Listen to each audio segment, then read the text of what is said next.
তীব্র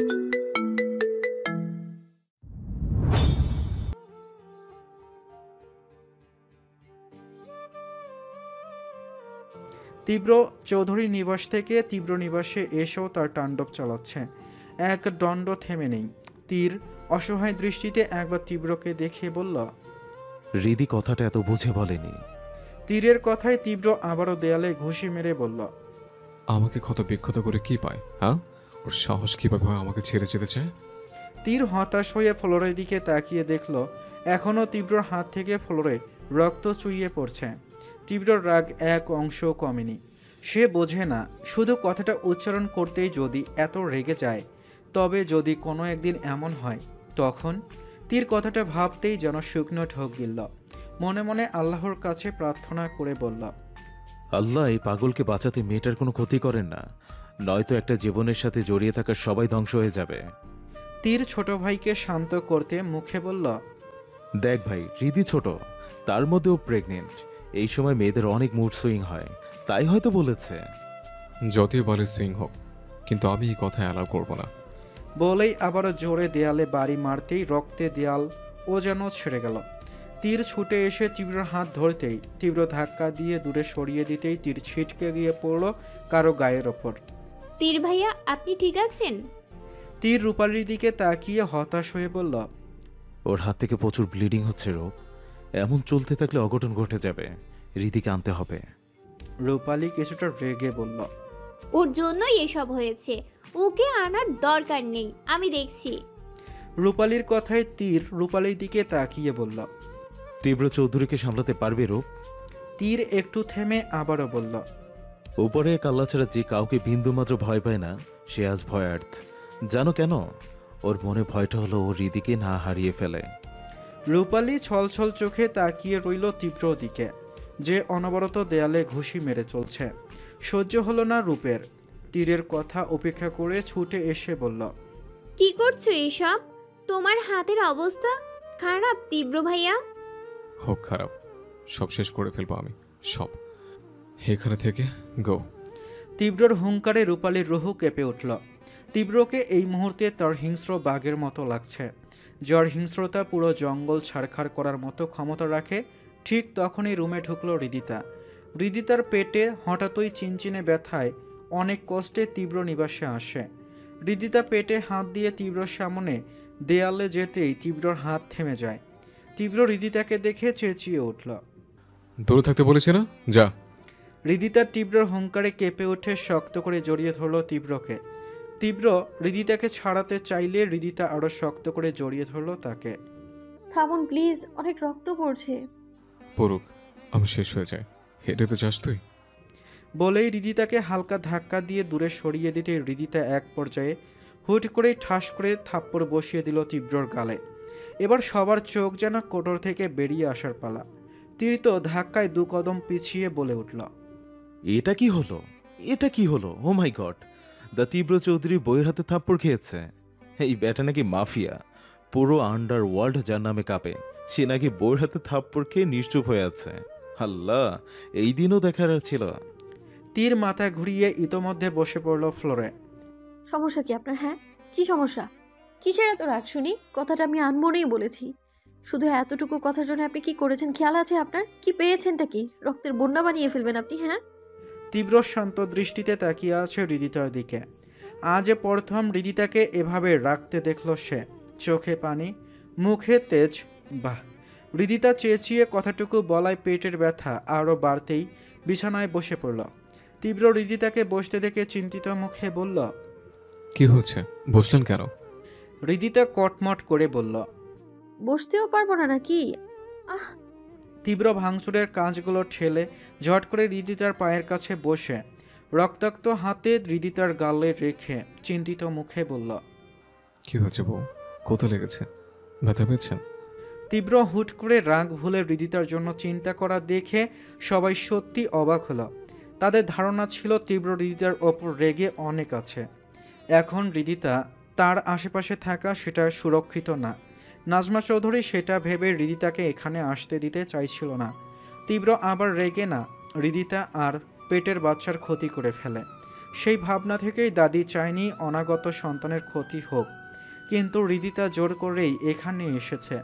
হৃদিতা পেটের ব্যথায় কুকিয়ে উঠে সহ্য করতে না পেরে তীব্রর কাঁধে মুখ গুজে দিল। তীব্র ভয়ে শুকনো ঢোক গিলে সেই রক্তমাখা হাতে হৃদিতাকে টেনে বুকে চেপে ধরল। কাপা কাপা গলায় বলল, কি হচ্ছে আপনার? কোথায় কষ্ট হচ্ছে? দাদিমা এমন করছে কেন? নাজমা চৌধুরী কিছু বলার আগেই রাইমা এসে দাঁড়ায়। রাইমাকে দাদিমাই কল করে ডেকেছেন। হৃদিতার পেটে ব্যথা শুনেই আগে রাইমাকে কল করেছেন। রাইমা পুরো রুম আর তীব্র রক্তাক্ত অবস্থা দেখে ছুটে এলো।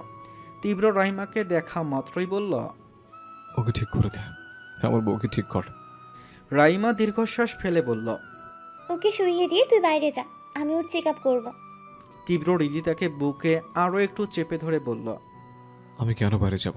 যা করার আমার সামনে কর। তীব্র পাগল হোস না, ওকে শুইয়ে দে, তুই বাইরে যা, নয়তো ওর ক্ষতি হতে পারে। তীব্র শুনল। হৃদিতাকে শুইয়ে দিয়ে ভয়ার্ত গলায় বলল, কিচ্ছু হবে না ওর, তাই না? রাইমা তীব্রকে এতটা পাগলামি করতে দেখে দীর্ঘশ্বাস ফেলল। তীব্র এতটা পাগলামি করতে পারে?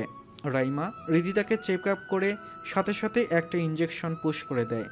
এদিকে তীব্রর হাত ব্যান্ডেজ করে দিতেই তীব্র আবারও দরজায় বাড়ি মেরে বলল, আমার বউ আমাকে দে, দরজা খোল। রাইমার ঢোকা সবেই 20 মিনিট হয়েছে। 20 মিনিটে 20 বার দরজায় বাড়ি মারা হয়েছে তীব্রর। তীর সহ সবাই এখন হৃদিতার জন্য চিন্তিত না হয়ে তীব্রকে নিয়ে চিন্তা করছে।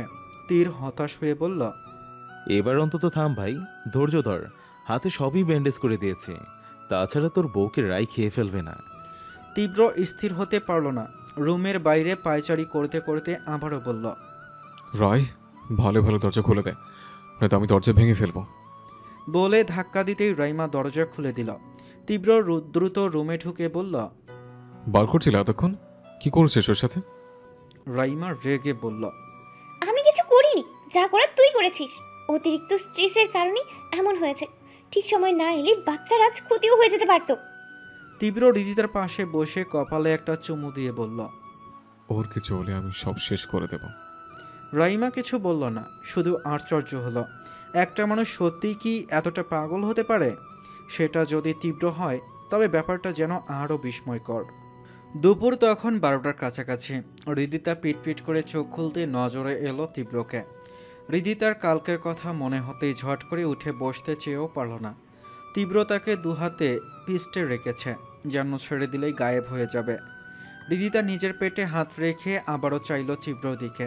তীব্রর মুখটা তুলে পুরো মুখে ঠোঁট বুলিয়ে চুমু খেয়ে বলল, কোথাও যাব না আপনাকে ছেড়ে, কোথাও না। তীব্র ঘুম ঘুম কণ্ঠে বলল, সরি সরি বউ, সরি।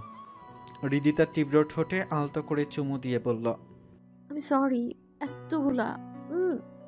তীব্র একটু পর হৃদিতাকে ছেড়ে দিয়ে বলল, কখনো আমাকে ছেড়ে যাওয়ার কথা বলবেন না। আপনি হয়তো বলছেন না, আপনি আমার কাছে কি, আপনি আমার দুনিয়া বেগম যান। হৃদিতা তীব্রর মুখটা দুহাতে ধরে বলল, কোথাও যাব না আমি আপনাকে ছেড়ে। আপনি ছাড়া আমার আর কোনো পথ নেই তীব্র। আমার জীবনের শ্রেষ্ঠ পাওয়া আপনি, যার ঊর্ধ্বে কেউ নেই, কিছুই নেই। দেখতে দেখতে সময় চলছে তার আপন গতিতে। হৃদিতার প্রেগনেন্সির এখন 7 মাস চলছে। পেটটাও অনেকটা উঁচু হয়েছে। হৃদিতা দেখতেও এখন বেশ গোলুমলু হয়েছে, যাকে আমরা হেলদি বলি। হৃদিতা তীব্রর পিছু পিছু ঘুরছে কিচেনে। তীব্র যেদিকে যাচ্ছে হৃদিতাও সেদিকে যাচ্ছে। তীব্র হৃদিতার জন্য পাস্তা রান্না করছে। হৃদিতার হুট করেই তীব্রর হাতের পাস্তা খেতে ইচ্ছে করেছে। তীব্র বইয়ের হুকুম পালনে হাজির কিচেনে। এই 7টা মাস তার অবস্থা নাজেহাল করে ছেড়েছে হৃদিতা। তীব্র ভাবেনি তার বউ এতটা বাচ্চামি করবে এই সময়ে। হুটহাট রাগ করা, মন খারাপ, জেদ করা, বাচ্চামি করা, সব মিলিয়ে তীব্রর মনে হচ্ছে সে একটা বাচ্চা পালছে। হৃদিতা তীব্রকে পেছনে থেকে জড়িয়ে ধরে তীব্রর পিঠে মুখ গুজে দাঁড়ালো। তীব্র হতাশ হয়ে বলল, আবার কি হলো? এভাবে চেপে ধরলেন কেন? চুপচাপ জুসটা ফিনিশ করুন। হৃদিতা তীব্র ঢলাঢালা টি শার্টের মধ্যে ঢুকে পেছন থেকে তীব্রকে জড়িয়ে ধরে পিঠে নাক মুখ ঘষতেই তীব্রর শরীরে মৃদু বাতাস বইয়ে গেল। কাজ করা হাত থেমে গেল। উত্তেজনায় গলা শুকিয়ে যেতেই তীব্র শুকনো ঢোক গিলে বলল, কি করছেন? ছাড়ুন। এটা তো আমার ডায়লগ। তীব্র হৃদিতাকে টি শার্টের ভেতর থেকে বের করে বলল, হ্যাঁ, আপনার ডায়লগ, কিন্তু বর্তমানে আমি সেটা ব্যবহার করছি। হৃদিতার ঠোঁট উল্টে কাঁদো কাঁদো মুখে বলল, ও, আপনার আর এখন আমাকে ভালো লাগছে না তাই তো? এমনিতেই আমি সুন্দর না, তার উপর দিন দিন বেলুনের মতো ফুলছি। আপনার ভালো লাগবে কি করে? তীব্র রাগ করলো না। এসব এই কয় মাসে শুনে শুনে অভ্যস্ত সে। অথচ হৃদিতা বোঝে না তীব্র নিজেকে কিভাবে সামলে রেখেছে। তীব্র দীর্ঘশ্বাস ফেলে হৃদিকে সামনে এনে গালে আলতো করে চুমু দিয়ে বলল। আপনাকে এখন আরো বেশি ভালো লাগে বউ। হৃদিতা মানল না, ভ্যা ভ্যা করে কেঁদে উঠে বলল। আপনি আমাকে ভালোবাসেন না, একটুও বাসেন না। তীব্র ভেবাচেকা খেয়ে হৃদিতার কান্না দেখছে। পরক্ষণেই দ্রুত হৃদিতাকে বুকে জড়িয়ে ধরে বলল। কাঁদে না যান। আচ্ছা বলুন, কি করলে আপনি থামবেন? চুমু দেন। তীব্র আলতো করে আবারও হৃদিতার কপালে ঠোঁট ছুঁইয়ে দিতেই হৃদিতার মুখটা আরও একটু উঁচু করে তীব্রর পায়ের ওপর পা তুলে নিজের ঠোঁট দেখিয়ে বলল। এখানে কিস করুন। তীব্র হৃদির ঠোঁটের দিকে তাকিয়ে শুকনো ঢোক গিলল। সে জানে বউয়ের স্পর্শে সে কতটা ডেসপারেট হয়ে যায়। অন্য সময় হলেও ঠিক ছিল, কিন্তু এখন না। তীব্র নিজেকে শান্ত করে গভীর নিঃশ্বাস ফেলে বলল। আর কয়েকটা দিন, এরপর অনেক আদর করব। ততদিনে আপনার পেট থেকে বেবি বেরিয়ে আমাদের কোলে আসুক। কিন্তু হৃদিতার জেদ সেটাই থাকলো। এতটা বোঝানোর পরেও সে মানতে নারাজ। একটাই কথা, তার আদর চাই মানে চাই। তীব্র হতাশ হয়ে মনে মনে বলল। পেটের বেবিটা নিশ্চয়ই বাপের জেদ পেয়েছে, নয়তো আমার বউ তো এত নির্লজ্জ নয়। হৃদিতা তীব্রকে ভাবতে দেখে উঁচু হয়ে তীব্র ঠোঁট কামড়ে ধরতেই তীব্র নিজের ভাবনা থেকে বেরিয়ে আসে। এবার আর নিজেকে সামলাতে না পেরে উন্মাদের মতো আঁকড়ে ধরে হৃদিতাকে। নাজমা চৌধুরীর সাথে কথা কাটাকাটির এক পর্যায়ে অবশেষে বউয়ের মাসুম চেহারা দেখে 7 মাসের স্বাদের অনুষ্ঠানের জন্য রাজি হয় তীব্র। তীব্র রাজি হওয়ায় সবাই বেশ খুশি হয়। তীব্রর নানু ভাই, মামা, মামিসহ সবাই খুশি হয়। সবাই মিলেও তীব্রকে যখন রাজি করাতে পারছিল না, তখন তীব্র বউয়ের মায়াবী মুখখানা দেখেই রাজি হয়েছে। বউ যখন এদের দলের সদস্য, তখন মানা করা যায় না। তীব্র রাজি হওয়ায় মিহি লাফিয়ে উঠে বলল। খুব মজা হবে এবার। তীর নাটকীয় ভঙ্গিতে বলল। দেখেছ দেখেছ, আমরা যে এতক্ষণ খোসামতি করলাম তাতে বান্দা রাজি হলো না, আর এক লোকই রাজি হয়ে গেল। বউ পাগল তীব্র চৌধুরী। তীব্র কিছু বলল না। আপাতত এদের সাথে কথা বাড়ালে মাথা খারাপ হওয়ার সম্ভাবনা আছে। একে তো এত কোলাহল তীব্র পছন্দ না, কিন্তু বউয়ের জন্য সব সহ্য করা লাগছে। তীব্র ফোঁস করে একটা নিঃশ্বাস ফেলে কমলার কোয়া হৃদিতার মুখের সামনে ধরল। হৃদিতা নাক মুখ কুঁচকে বলল। আর না। বেবি শাওয়ার অনুষ্ঠান করতে চান কি না? চাই চাই। তো জলদি ফিনিশ করুন। হৃদিতা অসহায় দৃষ্টিতে সবার দিকে একবার তাকালো। তীব্র সবার সামনেই হৃদিকে খাওয়াচ্ছে। এটা এখন কোনো ব্যাপার না, কারণ তীব্র যা করবে তা করবেই। তাকে বলা বা আটকানোর ক্ষমতা কারণেই। তীব্রর প্রথম প্রায়োরিটি তার বউ, তাই এসব লজ্জা টজ্জা তীব্রর ধাঁচে নেই। চৌধুরী বাড়ি আজ রাজকীয়ভাবে সাজানো হয়েছে। চারদিকে বড় বড় লাইটে জ্বলজ্বল করছে, সাথে ছোট ছোট ফেরি লাইট জ্বলছে। মেহমানে ভর্তি আজ চৌধুরী বাড়ি। চারদিকে রমরমা পরিবেশ হলেও তীব্র বিরক্তকর মুখে বসে আছে সোফায়। বাগানের দিকে বিশাল স্টেজে হৃদিতাকে বসানো হয়েছে। সেখানেই আমন্ত্রিত মহিলারা চারদিক থেকে হৃদিতাকে ঘিরে রেখেছে। এটাই মূলত তীব্রর বিরক্তির কারণ। আমার বউকে এভাবে ঘিরে রাখার কি আছে? 12 টাকা অনুষ্ঠান। আচ্ছা। তীব্রর ভাবনার মাঝেই তীব্রর পাশে ধপ করে বসে পড়ল তীর। মীরও বসল পাশে। মীর হৃদিতাকে এক পলক দেখে তীব্রর দিকে তাকালো। তীব্র এক পলক তাদের দিকে তাকিয়ে আবারও দৃষ্টি রাখলো হৃদিতার ওপর। তীর তীব্রকে খোঁচা মেরে বলল। আমার বোনডারে এমনি দেখিস কেন? তোর বদনজর লাগবে। তীব্র বিরক্তকর মুখে বলল। তো কাকে দেখব? আমাকে দেখবি? তোর মাঝে দেখার মতো কিছু নাই। কি বললি? আমার মতো সুদর্শন হ্যান্ডসাম গর্জিয়াস লোকের এত সুন্দর পোলা জীবনে দেখেছিস? মীর বিরক্ত হয়ে বলল। হ্যাঁ ভাই, তোকে তো বেস্ট সুদর্শন পোলার অ্যাওয়ার্ড প্রদান করা উচিত। তোমরা শালা ফকিরউদ্দিন আহমেদ, বাবা ভণ্ডপীর 40 চোরের দ্বিতীয় নাতি। আমার কদর বুঝবা না। মীর কটমট করে বলল। আপনি নবাব ফকির সাহেবের বংশধর, একটু চুপ থাকবেন? তীর জেদি গলায় বলল।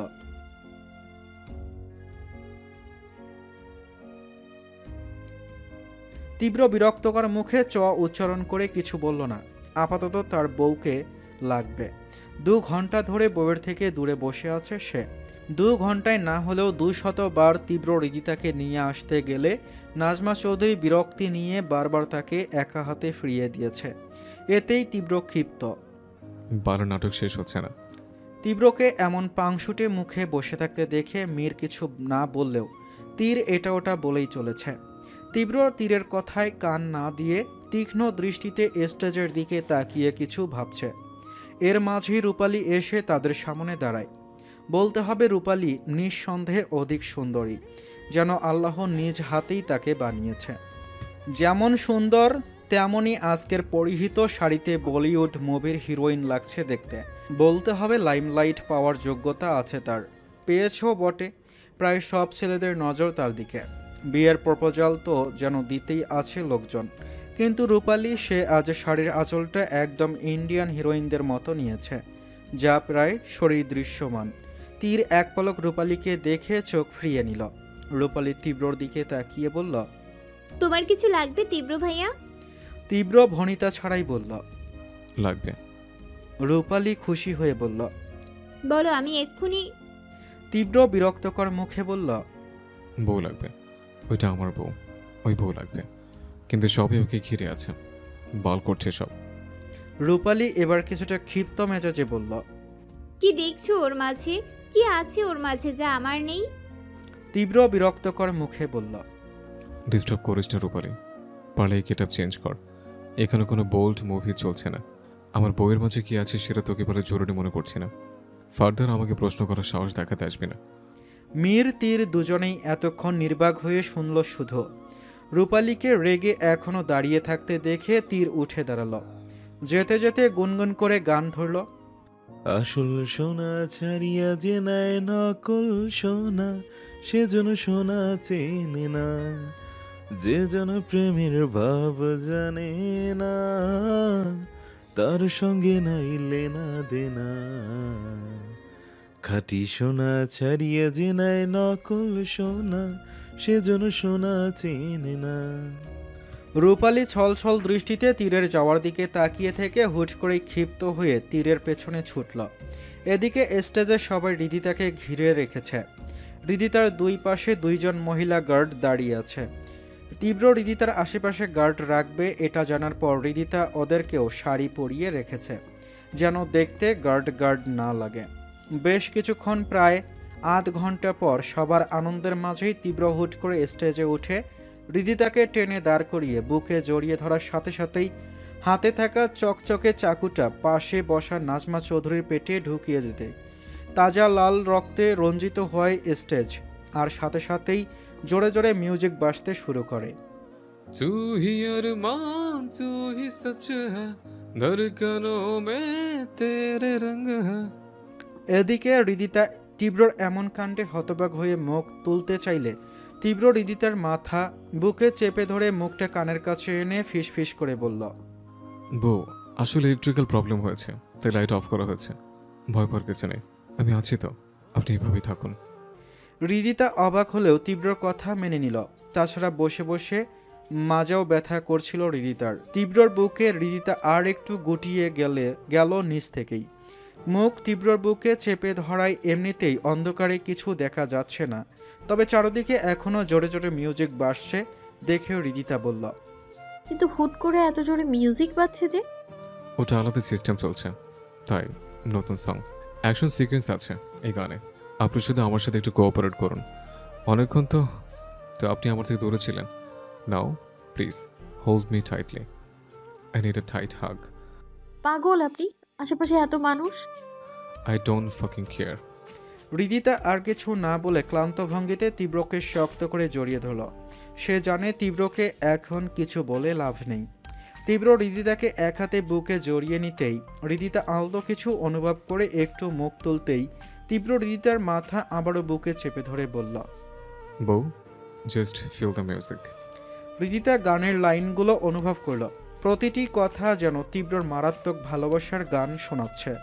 এদিকে তীব্র শক্ত করে এক হাতে রিদিতাকে চেপে ধরে অন্য হাতের সাইলেন্সার পিস্তলের ট্রিগারের পরপর চাপ দিতেই রক্ত ছুটে এসে তীব্রর মুখে পড়ল। তীব্রর হিংস্র চাহনিতে কেঁপে কেঁপে উঠছে সবার যেন অন্তরত্ত্বা।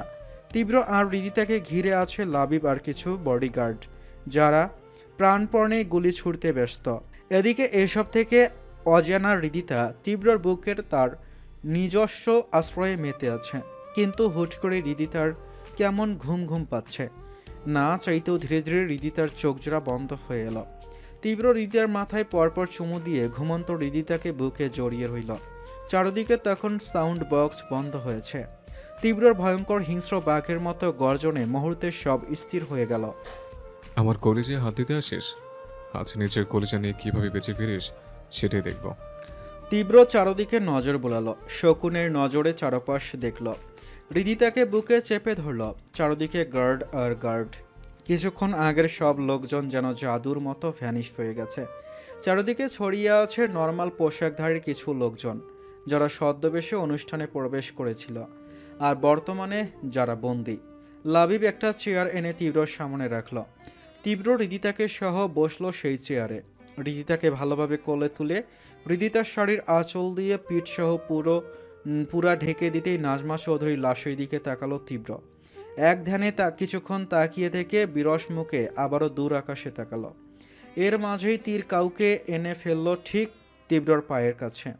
রক্তাক্ত অবস্থায় ঠিক তার পায়ের কাছে এসে পড়ল লম্বা চওড়া কালো কুচকুচে একটা লোক, যার ছদ্মবেশ কিছুটা ভিখারির মতো। তীব্র হৃদিতাকে দুহাতে জড়িয়ে চুলের মাঝে ঠোঁট শুইয়ে বলল, সোজা কলেজে আঘাত করতে এসেছিস? ভেবে আসা উচিত ছিল আদৌ ফিরে যেতে পারবি কিনা।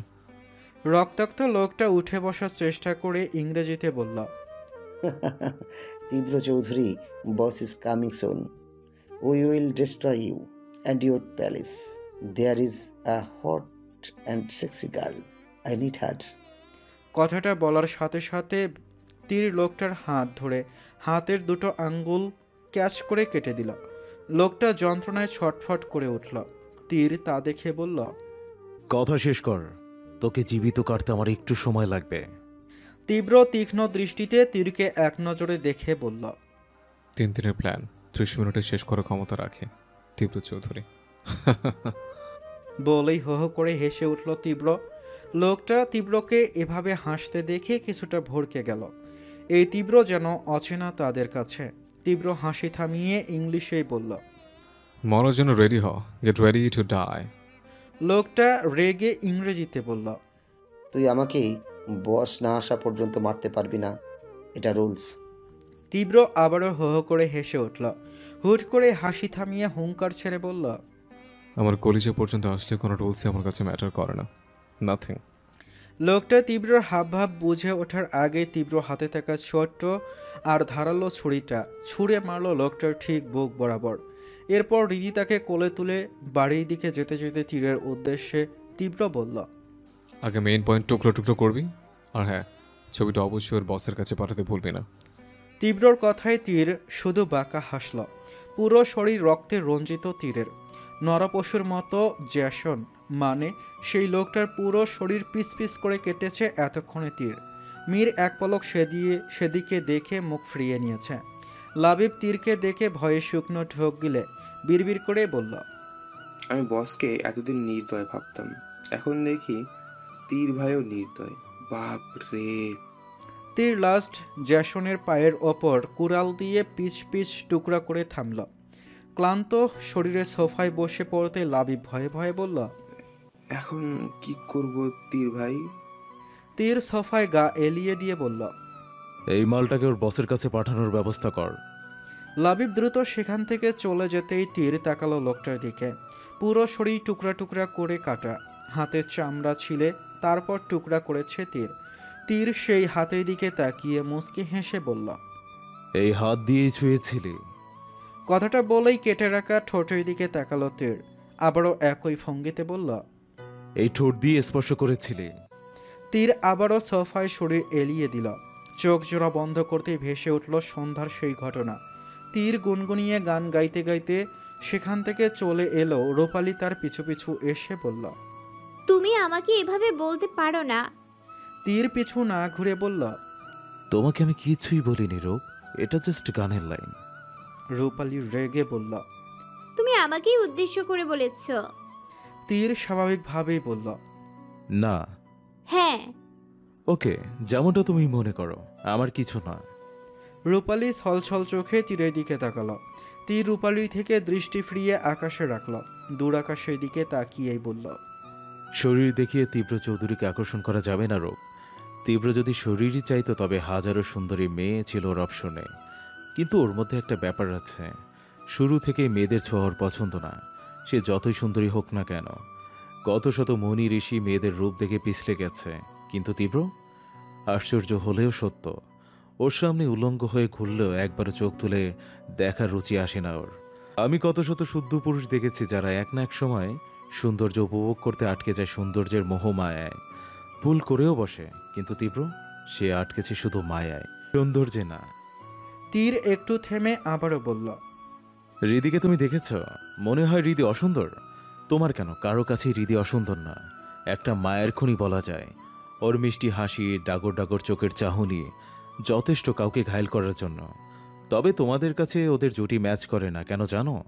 তোমরা ভাবো তীব্র চৌধুরীর সাদা রঙের পরীর মতো কাউকে বিয়ে করা দরকার, খুব স্টাইলিস্ট, হট, সেক্সি টাইপ, যার শরীরের প্রতি কণা শত লোক দর্শন করে। হতে পারে সে তীব্র Chowdhury, famous doctor, businessman, mafia, কিন্তু তার মধ্যে রূপের লালসা নেই। এখন বলতে পারে হৃদি কেন, এর কোনো কারণ ব্যাখ্যা করা যায় না। তুমি কখন কিভাবে কার মায়া আটকাবে তুমি নিজেও জানবে না। একবার কারো মায়া আটকে দেখো, কালো কুচকুচে লোকটাও তোমার কাছে রাজকুমার মনে হবে। শেষে শুধুমাত্র একটা কথাই বলতে পারে, যে চেষ্টা তুমি করছো তাতে তুমি সফল হতে পারবে না রূপ। হৃদিবিহীন তীব্র হিংস্র পশুতে পরিণত হতে বেশি সময় নেবে না। আর জানো তো, হিংস্র পশু আঘাত করলে কখনো আপন পথ দেখে না। কথাটা বলেই তীর সেখান থেকে চলে যায়। তীর রূপালীকে পছন্দ করে সেই ছোট্ট থেকেই, তবে রূপালীও ছোট্ট থেকেই তীব্র বলতে পাগল, তাই নিজের ফিলিংস কখনো জাহির করা হয়নি তীরের। তীর চলে আসার কিছুক্ষণ পরেই তীরের ফোনে কল আসে। তীর রিসিভ করে কানে ধরতেই লাবিব বলে, ভাই, ইটস ডেঞ্জারাস টাইম জোন। তীর কল কেটে স্টেজের দিকে আসতেই কারো গঙ্গানির শব্দ শুনে স্টোর রুমের দিকে এগিয়ে যায়। নিজের গান লোড করে ভেতরে প্রবেশ করতেই থ মেরে যায়। দ্রুত ছুটে এসে জ্যাসন নামক নরপশুকে রূপালীর ওপর থেকে সরিয়ে পাশে রাখা পর্দা রূপালীর গায়ে জড়িয়ে দেয়। রাগে জ্যাসন নামক নরপশুকে ইচ্ছে মতো মারতে থাকে তীর, কিন্তু লোকটা তাকে জোরে ধাক্কা মেরে পালিয়ে যায়। তীর ক্ষিপ্ত হয়ে জ্যাসনের পেছনে যেতেই রূপালী গঙ্গানির শব্দ শুনে রূপালীর কাছে দৌড়ে আসে। রূপালীর হাত মুখ বাঁধা, শরীর অর্ধনগ্ন, ঠোঁট থেকে রক্ত চুইয়ে গড়িয়ে পড়ছে। পরনে শুধু পেটিকোট আর ইনার, গায়ে ব্লাউজ নাই, গলায় কামড়ের দাগ স্পষ্ট। তীর কাপা হাতে রূপালীর বাঁধন খুলতেই রূপালী তীরকে জড়িয়ে ধরে কেঁদে ওঠে। তীর গায়ের কোটটা খুলে রূপালীকে সেটা গায়ে জড়িয়ে দিয়ে মাথায় হাত রেখে বলল, ওকে টুকরো টুকরো করে কেটে ফেলবো রূপ, তুমি ভয় পেও না। এরপর তীর রূপালীকে কোনোমতে কোট জড়িয়ে সেখান থেকে বের হয়ে লাবিবকে কল করে। লাবিব তীরকে স্টেজের দিকে আসতে বলে কল কাট করতেই তীর রূপালীকে নিয়ে স্টেজের দিকে আসতেই থমকে যায়, কারণ ততক্ষণে তীব্র নাজমা চৌধুরীকে ছুরি মেরেছে। রূপালী এটা দেখে চেঁচিয়ে উঠে বেহুশ হয়ে যায়। তীর নিজেও অবাক হয়ে দেখল শুধু। তীর আপাতত এসব সাইডে রেখে রূপালীকে নিয়ে খুব সাবধানে সিক্রেট রুমের দিকে এগিয়ে গিয়ে রূপালীকে সেখানে রেখে বেরিয়ে পড়ে। বাইরে এসে তীর জ্যাসনকে তীব্র দিকে গান তাক করতে দেখে ওর হাত বরাবর শ্যুট করে দেয়। এদিকে জোরে জোরে সাউন্ড বক্সে মিউজিক বাজার কারণে অনবরত ছোড়া গুলির শব্দ হৃদিতার কানে পৌঁছায় না। সে জানেই না এখানে রীতিমতো যুদ্ধ চলছে। সে তো তীব্রর বুকে ভারী পেট নিয়ে চোখ বুজে আছে।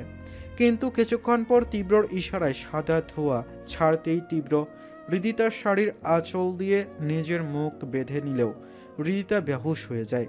চারদিকে চলার তাণ্ডব সম্পর্কে তার জানা নেই। সে জানলই না তার অজান্তে তার সামনে তীব্র আজ কি করেছে।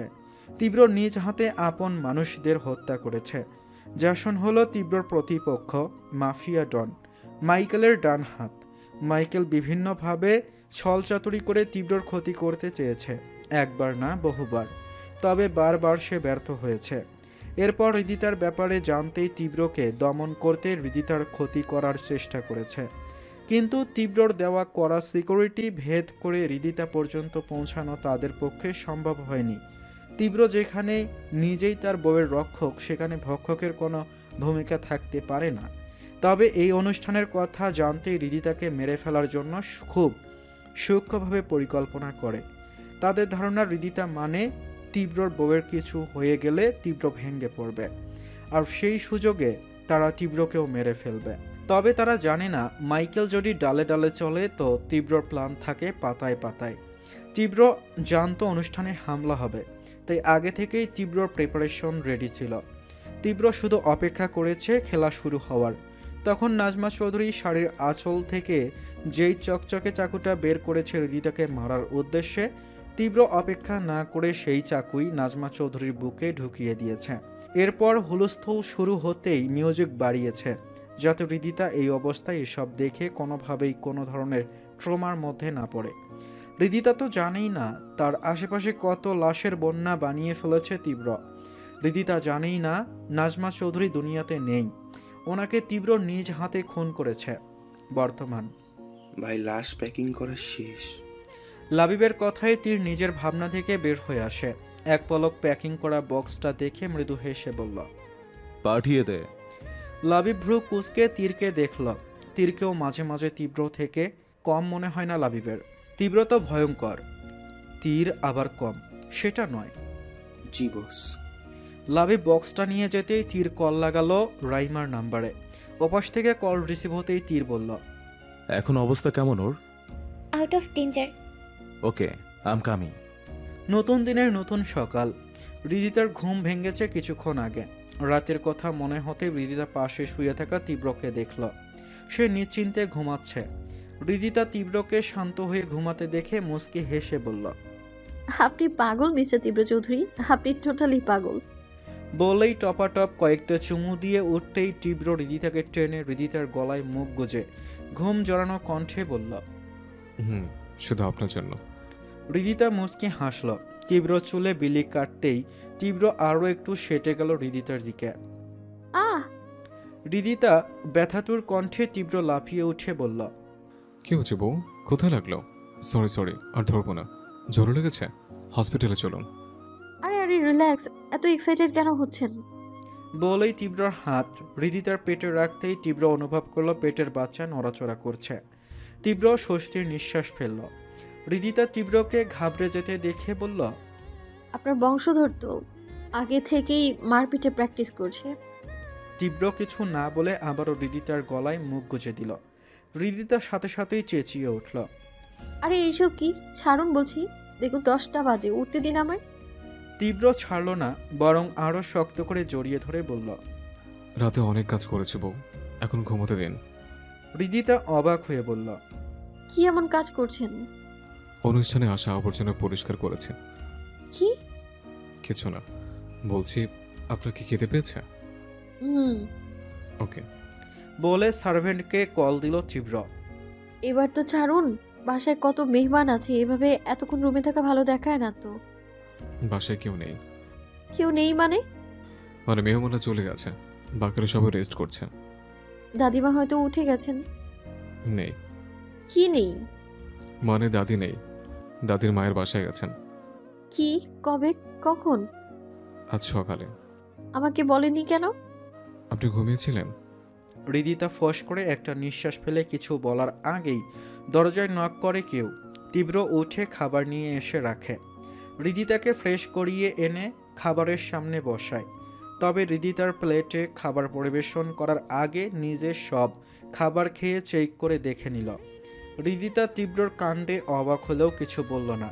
খাবার খেয়ে হৃদিতা ব্যালকনিতে যেতে চাইলে তীব্র যেতে না দিয়েই রুমে থাকতে বলল। বাইরে ক্লিনিংয়ের কাজ চলছে তাই। হৃদিতার বিরক্ত হয়ে চুপচাপ ক্রুশ আর সুতা নিয়ে বাবুর জামা বানাতে বসল। তীব্র সেদিকে এক পলক দেখে ল্যাপটপ অন করে বসল হৃদিতার পাশে। তীব্র বসতে হৃদিতা তীব্রের ওপর বিরক্ত হয়ে বলল, আপনাকে আমার ভালো লাগছে না, দূরে সরেন। তীব্র কিছু বলল না, ফোঁস করে একটা নিঃশ্বাস ফেলে অন্য সোফায় বসল। বউয়ের মুড সুইং, নতুন কিছু না, কিছুক্ষণ পর নিজেই এসে তার সাথে চিপকে থাকবে। তাছাড়া আপাতত তার মস্তিষ্কের মায়ের প্যাচে চলছে অন্য কিছু। দেখতে দেখতে 6 দিন পার হয়েছে। তীব্রর হাত ধরে বাগানে হাঁটছে হৃদিতা। সকালে স্নিগ্ধ আবহাওয়া শরীরের জন্য উপকারী, তাই তীব্র প্রতিদিন সকালে হৃদিতাকে বাগানে হাঁটতে নিয়ে আসে। আগে যদিও নাজমা চৌধুরী তাকে নিয়ে আসতো, কিন্তু নাজমা চৌধুরী মায়ের বাড়ি যাওয়ার পর থেকে তীব্র সাথে নিয়ে আসে। অফিসেও আজকাল কম যায় তীব্র, সারাক্ষণ হৃদিতার আশেপাশেই থাকে। বাড়ির পরিবেশও অনেক বেশি ঠান্ডা হয়ে গেছে। রূপালী সারাক্ষণ ঘরকুনো হয়ে বসে থাকে। আগের মতো ফ্রেন্ডস পার্টি এসব থেকে এখন দূরে থাকে। রূপালীর বাবা মাও কেমন নিশ্চুপ হয়ে গেছে। অভিজ্ঞ নেই, কোনো কাজে দেশের বাইরে গেছে। হৃদিতা আর অপেক্ষা না করতে পেরে তীব্রর দিকে তাকিয়ে বলল, দাদিমা কবে আসবে তীব্র? তীব্র স্বাভাবিকভাবেই বলল, খুব তাড়াতাড়ি চলে আসবে বউ। হৃদিতা মন খারাপ করে বলল, দাদিমা মায়ের বাড়ি গিয়ে তো আমায় ভুলেই গেছে, এবার ফোনও করেনি। হৃদিতার মন খারাপ দেখে তীব্র আলতো করে হৃদিতার কপালে চুমু খেয়ে জড়িয়ে ধরল। 7 মাসের ভরা পেট নিয়ে হৃদিতা তীব্রকে জড়িয়ে ধরতে সমস্যা হলেও হৃদিতা শক্ত করে ধরে তীব্রর বুকে মাথা রাখল। তীব্র ফোঁস করে একটা নিঃশ্বাস ফেলে হৃদিতার মাথায় হাত বুলিয়ে দিল। কেন মেরেছেন দাদিমাকে আপনি? ক্লান্ত শরীরে রুমে ঢোকা মাত্রই হৃদির কথায় ভ্রু কুঁচকে তাকালো তীব্র। কেঁদে কেঁদে চোখ মুখ ফুলিয়ে ফেলা মুখটা দেখে তীব্র এগিয়ে আসতেই হৃদিতা বলল, কেন খুন করেছেন দাদিমাকে? তীব্র শান্ত কণ্ঠেই বলল, যেটা চোখে দেখা যায় সেটা সবসময় সত্য হয় না। আমার উপরে ভরসা রাখো। আপনার আপনার উপরে ভরসা রাখবো? এখানে স্পষ্ট আপনি দাদিমাকে খুন করেছেন, আপনি খুনি। তীব্র হৃদিতাকে কাঁদতে দেখে এগিয়ে আসতে চাইলে হৃদিতা চেঁচিয়ে উঠল, খবরদার, আপনি আমার কাছে আসবেন না। ওই হাত দিয়ে আপনি দাদিমাকে খুন করেছেন, আপনি খুনি একজন। আমি আপনাকে ঘৃণা করি। তীব্র এগিয়ে গিয়েও থেমে যায়। অজানা যন্ত্রণায় ছটফট করে ওঠে ভেতরটা। তবে কি মেয়েটার সামান্য কথাও তাকে ইফেক্ট করে? বাহ, এইটুকু কথাতে তীব্র চৌধুরীকে আঘাত করা যায়? তীব্র মনে মনে কথাটুকু ভেবে কোনো কথা ছাড়াই ওয়াশরুমে ঢুকে গেল।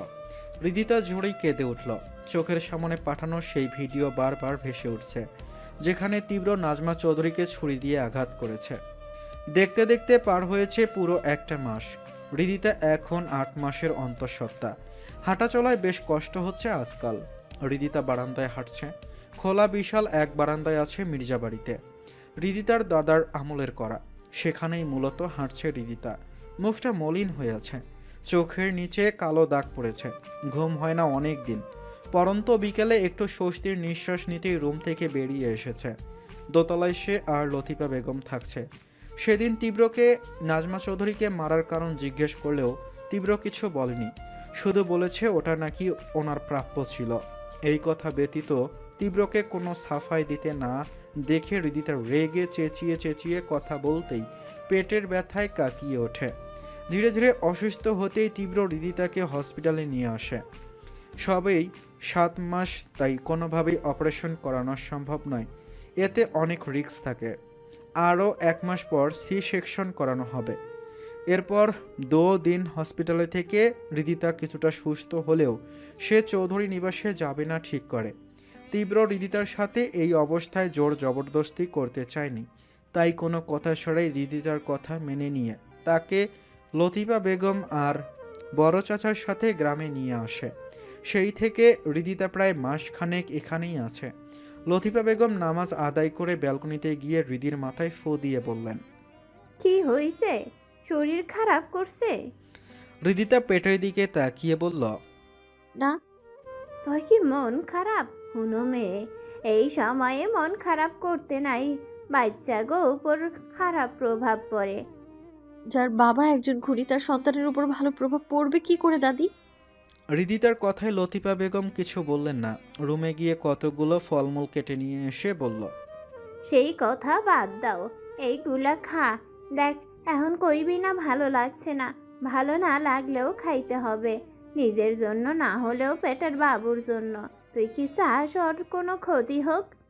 হৃদিতা আর কথা বাড়ালো না। সে জানে এখন না খেলে লতিফা বেগম তাকে ছাড়বে না, এটা ওটা বলে খাইয়ে ছাড়বে।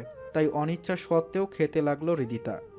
তুই যাই ক দিদি, আমার মনে হয় না নাচ জামাই কোনো কারণ ছাড়া এমনটা করব। আহা, হৃদিতা বিরক্ত প্রকাশ করে বলল, দাদি ওনার নামও তুমি মুখে নিবা না, কতবার বলেছি তোমায়। আচ্ছা নিলাম না, রাগিস না তো, শান্ত হয়ে বস এখন। হৃদিতা কমলার কোয়া মুখে দিতে দিতে বিরক্ত হয়ে বলল, পেটের গুলো বাপের মতো রাজাকার, যেই বাপের নাম শুনবে অমনি পেটে নেচে উঠবে। অসভ্য লোকের অসভ্য সন্তান, বাপ জ্বালিয়ে পুড়িয়ে শেষ করেছে, এখন এরা তো আছেই সাথে। লতিফা বেগম একটু হেসে বলল, তুই যতই গর্ভে ধর, বাপের তো সন্তান ওরা। সবগুলো রাজাকার। লতিফা বেগম বাটন ফোনের দিকে তাকিয়ে মুচকি হাসলেন। সেখানে তীব্রর কল কানেক্ট করা আছে। ওরা বাপকে মিস করছে হয়তো। তো বাপের পেটে ঢুকে যাক, আমার পেটে থেকে এসব চলবে না। তুইও তো মিস করছিস হৃদি। হৃদিতা ছল ছল চোখে আকাশের দিকে তাকিয়ে বলল, না করছি না, একজন খুনিকে আমি কখনো মিস করব না। লতিফা বেগম ফোনের দিকে চেয়ে দীর্ঘশ্বাস ফেললেন। লতিফা বেগমের ফোনের সাথে 24 ঘন্টা কানেক্ট থাকে তীব্র।